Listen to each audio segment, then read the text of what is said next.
Today we'll learn about rotating points and vectors around a line in 2D space. This is a fundamental concept in computer graphics and geometry. Let's start with a simple example. Here we have a line AB and a point P that we want to rotate around this line. To rotate point P around line AB, we need to follow these steps. First, we translate the entire system so that line AB passes through the origin.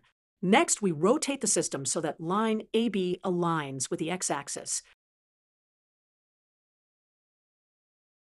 Now we can perform the desired rotation around the x-axis. Let's rotate by 180 degrees as an example.